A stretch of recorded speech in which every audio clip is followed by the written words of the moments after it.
সাধারণত ঘূর্ণাবর্ত থেকে নিম্নচাপ হয়, আর আজ ঠিক উল্টোটা হতে চলেছে। ঘূর্ণিঝড় বা টাইফুন, যার নাম উইফা, সেখান থেকে শক্তিশালী মেঘপুঞ্জ চীন সাগর থেকে ছিটকে এসেছে বঙ্গোপসাগরে, যার প্রভাবে আজ উত্তর বঙ্গোপসাগরে তৈরি হচ্ছে নিম্নচাপ।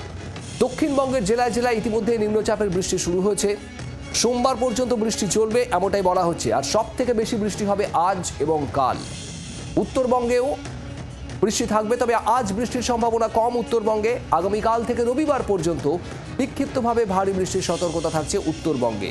উপরের 5 জেলায় দু এক জায়গায় দু এক পশলা ভারী বৃষ্টির সতর্কতা। নিম্নচাপের কারণে সমুদ্র উত্তাল হবে।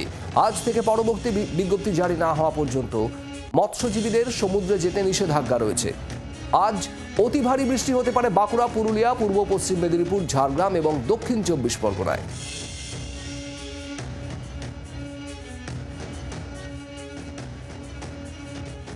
আবহাওয়ায় উলটপুরাণ। সাধারণত একটি শক্তিশালী সিস্টেম প্রথমে ঘূর্ণাবর্ত, তারপর নিম্নচাপ এবং তারপর আরও শক্তি বাড়িয়ে মাঝে মধ্যে ঘূর্ণিঝড়ে পরিণত হয়।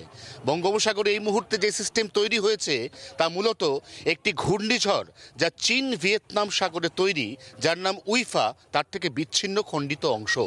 এই নিম্নচাপ আর কয়েক ঘন্টার মধ্যেই দানা বাঁধছে, যার প্রভাবে ইতিমধ্যেই দক্ষিণবঙ্গে বৃষ্টি শুরু হয়ে গেছে। এই বৃষ্টি সময় গড়ালে উত্তরোত্তর বাড়বে। এই বৃষ্টি চলবে আগামী রবিবার সোমবার পর্যন্ত। একই চিত্র উত্তরবঙ্গের, সেখানেও আগামীকাল থেকে শুরু হওয়া বৃষ্টি অন্তত সোম বা মঙ্গলবার পর্যন্ত চলতে পারে, এমনই পূর্বাভাস আলিপুর আবহাওয়া দপ্তরের। 24 ঘন্টার জন্য ক্যামেরায় তরুণের সঙ্গে অয়ন, কলকাতা। বাংলার আওয়াজ, বাঙালির আবেগ, জি 24 ঘন্টা।